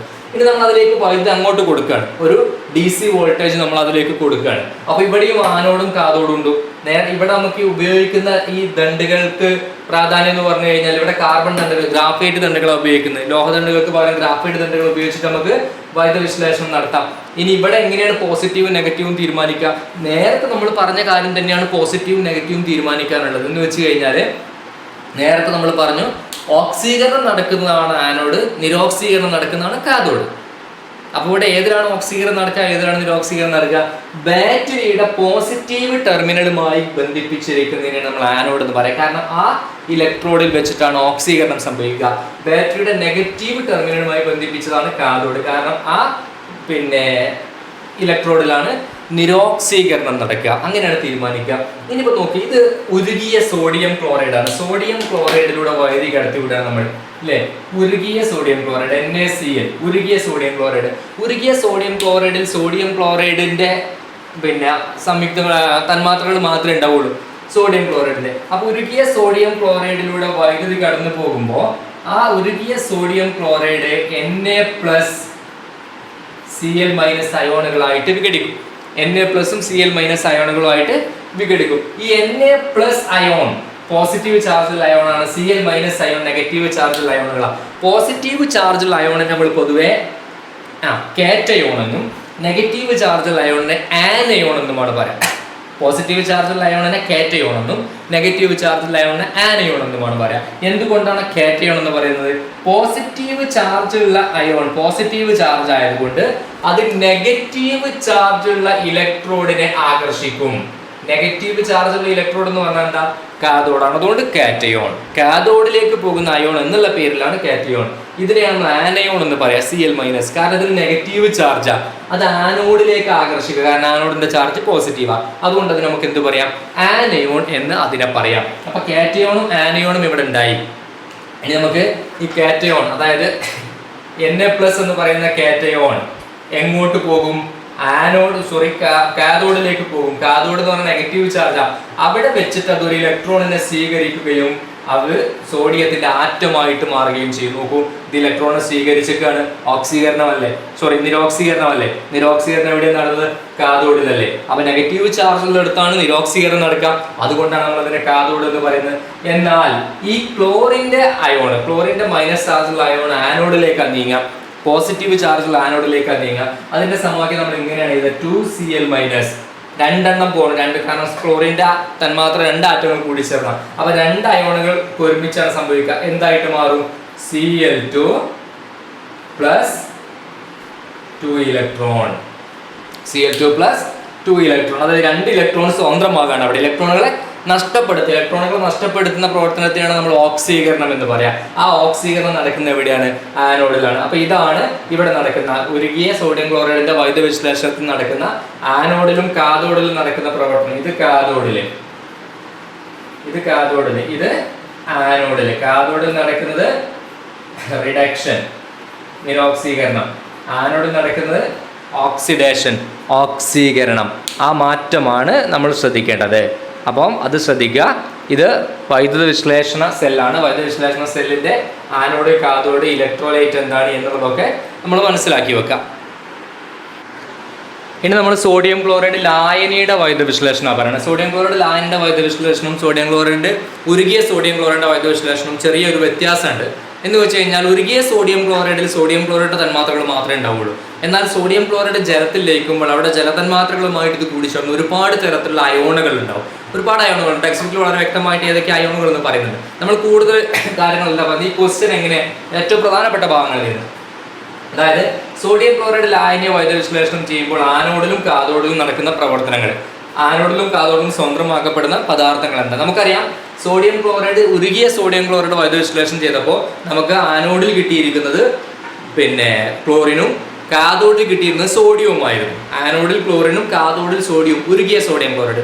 എന്നാൽ ഇവിടെ ചെറിയൊരു വ്യത്യാസമുണ്ട്.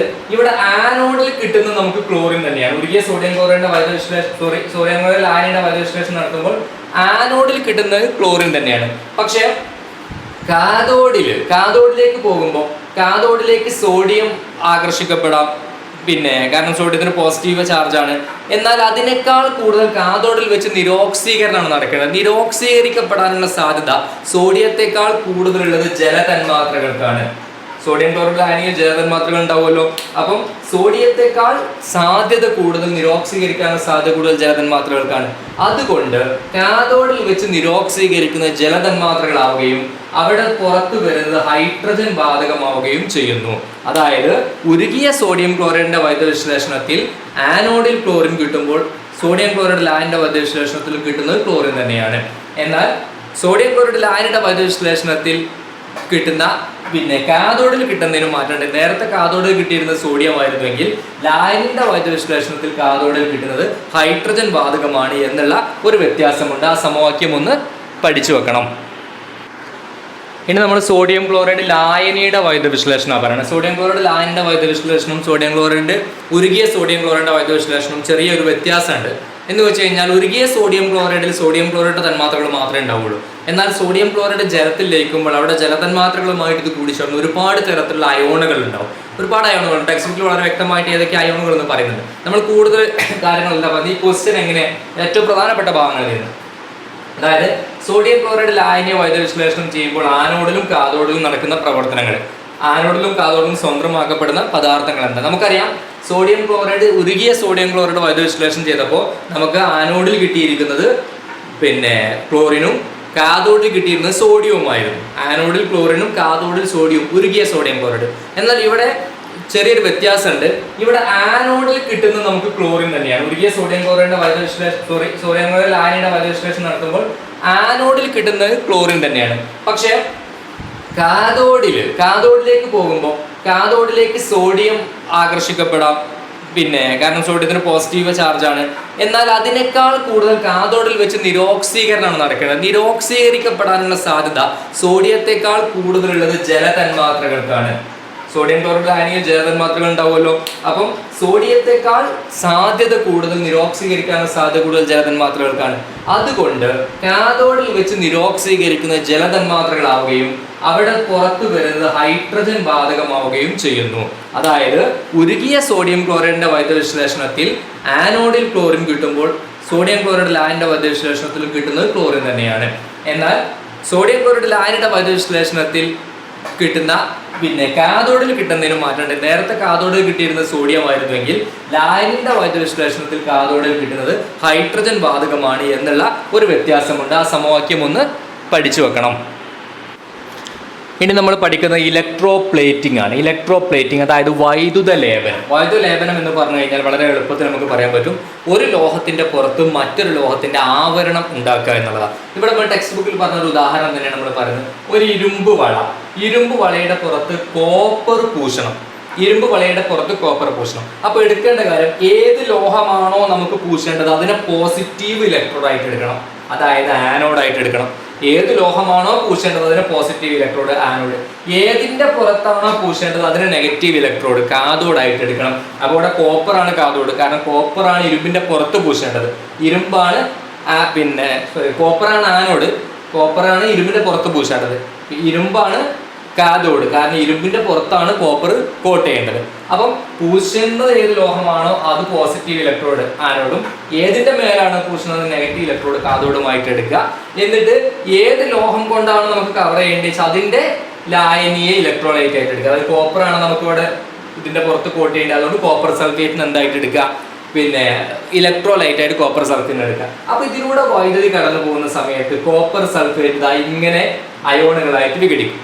കോപ്പർ സൾഫേറ്റ് ഇങ്ങനെ അയോണുകളായിട്ട് വിഘടിക്കും. അപ്പോൾ പോസിറ്റീവ് ചാർജ് ഉള്ള കോപ്പറിന്റെ അയോൺ ഇതാണ്. പോസിറ്റീവ് ചാർജുള്ള കോപ്പറിന്റെ അയോൺ ഇവിടെ ഉണ്ടാവും. ആ കോപ്പറിന്റെ അയോൺ എങ്ങോട്ട് നീങ്ങും? നെഗറ്റീവ് ചാർജുള്ള ഇരുമ്പ് വളയിലേക്ക് നീങ്ങും. അവിടെ വെച്ചിട്ട് അതിന് നിരോക്സീകരണം സംഭവിക്കും. 2 ഇലക്ട്രോൺ സ്വീകരിച്ചിട്ട് കോപ്പറിന്റെ ആറ്റമായിട്ട് മാറി ഇരുമ്പ് വളന്റെ പുറത്ത് ഇങ്ങനെ പറ്റി പിടിച്ചു വരും.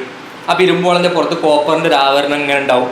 ആ സമയം ഈ ലായനിയിലുള്ള കോപ്പർ അയോണുകളുടെ ഗാഢത കുറഞ്ഞുകൊണ്ടിരിക്കും. കാരണം ലായനിയിലുണ്ടായ Cu2+ അയോണുകളാണ് എങ്ങോട്ട് പോകുന്നത്? ഇരുമ്പ് വളയിലേക്ക് പോകുന്നത്. അപ്പോൾ ഇവിടെ Cu2+ എണ്ണം കുറഞ്ഞുകൊണ്ടിരിക്കും. അത് കോമ്പൻസേറ്റ് ചെയ്യുന്നത്, അതിനെ സമീകരിക്കുന്നത് എന്താണെന്ന് ചോദിച്ചു കഴിഞ്ഞാൽ, ഈ ആനോഡായിട്ട് നമ്മൾ ഉപയോഗിച്ച കോപ്പർ അവിടെ വെച്ച് ഓക്സീകരിക്കപ്പെടും. എന്താ ഓക്സീകരിക്കപ്പെടുക എന്ന് പറഞ്ഞാൽ ഇലക്ട്രോണെ നഷ്ടപ്പെടുത്തിയിട്ട് എന്തായിട്ട് മാറും? കോപ്പറിന്റെ അയോണുകളായിട്ട് മാറും. ഈ അയോണുകൾ ഈ ലായനിയിലേക്ക് വരുന്നതോടുകൂടി ലായനിയിൽ നിന്നും നഷ്ടപ്പെട്ട കോപ്പർ അയോണുകളുടെ പ്രശ്നം അവിടെ തീരും. ഇങ്ങനെ ഈ പ്രൊസീജിയർ തുടർച്ചയായിട്ട് നടന്നുകൊണ്ടിരിക്കുമ്പോൾ ഒരു പരിധി കഴിഞ്ഞാൽ പൂർണ്ണമായും ഇരുമ്പ് വളയുടെ പുറത്ത് കോപ്പറിന്റെ ഒരു കോട്ടിംഗ് വന്നിട്ടുണ്ടാവും. അങ്ങനെ ഒരു കോപ്പറിന്റെ കോട്ടിംഗ് അവിടെ പൂർണ്ണമായിട്ട് വന്നിട്ടുണ്ടാവും. അതായത് ആനോഡിൽ നിന്ന് കാഥോഡിലേക്ക് അയോണുകൾ, ഈ കോപ്പറിന്റെ അയോണുകൾ എത്തുകയും കോപ്പർ ആറ്റമായിട്ട് മാറി ഇരുമ്പ് വളയുടെ പുറത്തൊരു ആവരണമായിട്ട് മാറുകയും ചെയ്യും. ഇതാണ് ഇലക്ട്രോ പ്ലേറ്റിംഗ് എന്ന് പറഞ്ഞ സംഭവം. ഇത് നമുക്ക് സംഗതികൾ മാറ്റി കൊടുക്കുക. ഇവിടെ വേണമെങ്കിൽ സ്വർണം പൂശ, സ്വർണം ഇരുമ്പിന്റെ പുറത്ത് സ്വർണം, കോപ്പറിന്റെ പുറത്ത് സ്വർണം, വെള്ളിയുടെ പുറത്തൊക്കെ നമുക്ക് പൂശാൻ പറ്റും. എന്തായിരിക്കണം? ഏതാണ് അവിടെ സ്വർണ്ണമാണ് പൂശേണ്ടതെങ്കിൽ സ്വർണത്തിന് ആനോഡായിട്ട് എടുക്കണം. കോപ്പറിന്റെ പുറത്താണ് സ്വർണം പൂശുന്നതെങ്കിൽ കോപ്പറിനെ കാഥോഡും സ്വർണ്ണത്തെ ആനോഡായിട്ട് എടുക്കണം. സ്വർണത്തിന്റെ ലായനിയെ, സ്വർണത്തിന്റെ സംയുക്തത്തെ ഇലക്ട്രോലൈറ്റ് ആയിട്ട് എടുക്കണം. സാധാരണ ഗോൾഡ് സയനൈഡും പൊട്ടാസ്യം സോഡിയം സയനൈഡും ചേർത്തിട്ടുള്ള മിശ്രിതമാണ് സ്വർണം പൂശുന്ന ഘട്ടത്തിൽ ഉപയോഗിക്കുക. സിൽവർ ആണ് പൂശുന്നതെങ്കിൽ സിൽവറിന്റെ ലായനി ഉപയോഗിക്കണം. സിൽവർ നൈട്രേറ്റും സിൽവർ സയനൈഡൊക്കെ നമുക്ക് എന്തായിട്ട് ഉപയോഗിക്കാം? ലായനികളായിട്ട് ഉപയോഗിക്കാം. അപ്പോൾ ഇത്രയുമാണ് വൈദ്യുത വിശ്ലേഷണത്തിന്റെ കാര്യങ്ങൾ. ഒരു കാര്യം പ്രത്യേകം ശ്രദ്ധിക്കണം, ഇവിടെ തെറ്റാൻ സാധ്യതയുള്ള ഒരു കാര്യം എന്ന് പറഞ്ഞു കഴിഞ്ഞാൽ, ഇവിടെ കാഥോഡ് എന്ന് പറയുന്നത് ഇരുമ്പാണ് ശരിക്കും. അപ്പൊ കാഥോഡിൽ നടക്കുന്ന പ്രവർത്തനം ഇരുമ്പിനായിരിക്കും പ്രവർത്തനം നടക്കാന്ന് ചോദിച്ചിട്ട് ഈ റിഡക്ഷൻ ഇവിടെ കൊണ്ട് Fe2++2 ഇലക്ട്രോൺ Fe എന്ന് എഴുതരുത്. കാരണം അവിടെ എന്തിനല്ല റിഡക്ഷൻ നടക്കുന്നത്? ഇരുമ്പിനല്ല റിഡക്ഷൻ നടക്കുന്നത്. അവിടെ ഇരുമ്പ് വളയായി എന്ന് മാത്രമേ ഉള്ളൂ. കോപ്പറിന് തന്നെയാണ് അവിടെ റിഡക്ഷൻ നടക്കുന്നത്. കോപ്പർ റിഡക്ഷൻ നടന്നിട്ട് നിരോക്സീകരണം നടന്നിട്ട് ആറ്റമായിട്ട് മാറി ഇരുമ്പിന്റെ പുറത്ത് ഡെപ്പോസിറ്റ് ചെയ്യപ്പെടുകയാണ് എന്നുള്ളതാണ് ഇതിലെ ഈ ഇലക്ട്രോ പ്ലേറ്റിംഗ് കൊണ്ട് ഒരുപാട് ഗുണങ്ങൾ അല്ലേ? ആഭരണങ്ങൾ ഉണ്ടാക്കാൻ, ഒരു ലോഹത്തിന്റെ പുറത്ത് മറ്റൊരു ലോഹം പൂശിയിട്ട് ഭംഗിയുള്ളതാക്കി മാറ്റാൻ, അത് ലോഹനാശനത്തെ തടയാൻ വേണ്ടി സഹായിക്കും. ലോഹങ്ങൾക്ക് ഭംഗി ഉണ്ടാവും. അങ്ങനെയുള്ള ഒരുപാട് ഉപയോഗങ്ങളൊക്കെ ടെക്സ്റ്റ് ബുക്കിലുണ്ട്. നമുക്ക് വളരെ സിമ്പിളായിട്ട് വായിച്ചാൽ മനസ്സിലാവുന്ന കാര്യങ്ങളാണ്. അപ്പോൾ 3ാമത്തെ ചാപ്റ്ററിന്റെ റിവിഷൻ നമ്മളിവിടെ പൂർത്തിയാക്കി കഴിഞ്ഞു. 1ാമത്തെയും 2ാമത്തെയും നമ്മൾ നേരത്തെ റിവിഷൻ ചെയ്ത് അപ്ലോഡ് ചെയ്തിരുന്നു. അത് കാണാത്തവർക്ക് വേണ്ടി ആ വീഡിയോസിന്റെ ലിങ്ക് ഈ വീഡിയോയുടെ ഡിസ്ക്രിപ്ഷനിൽ ചേർക്കുന്നുണ്ട്. അതുവഴി പോയിട്ട് നിങ്ങൾക്ക് അത് കാണാൻ പറ്റും. തുടർന്നുള്ള 4 ചാപ്റ്ററുകളുടെ റിവിഷൻ നമ്മൾ തുടർന്നുള്ള ദിവസങ്ങളിൽ ചെയ്യുന്നതായിരിക്കും. അപ്പോൾ ഇനിയും നിങ്ങൾക്ക് വീഡിയോസ് കിട്ടണം, ഈ റിവിഷൻ കിട്ടണമെന്നുണ്ടെങ്കിൽ ചാനൽ സബ്സ്ക്രൈബ് ചെയ്യാത്തവരുണ്ടെങ്കിൽ ചാനൽ സബ്സ്ക്രൈബ് ചെയ്യുകയും ബെല്ലൈക്കൺ എനേബിൾ ചെയ്യുകയും ചെയ്യുക. തുടർന്നുള്ള വീഡിയോസ് നിങ്ങൾക്ക് ലഭിക്കുന്നതായിരിക്കും. അതുകൊണ്ട് അടുത്ത ചാപ്റ്ററിന്റെ വീഡിയോ ആയിട്ട് വീണ്ടും കാണാം. ബൈ.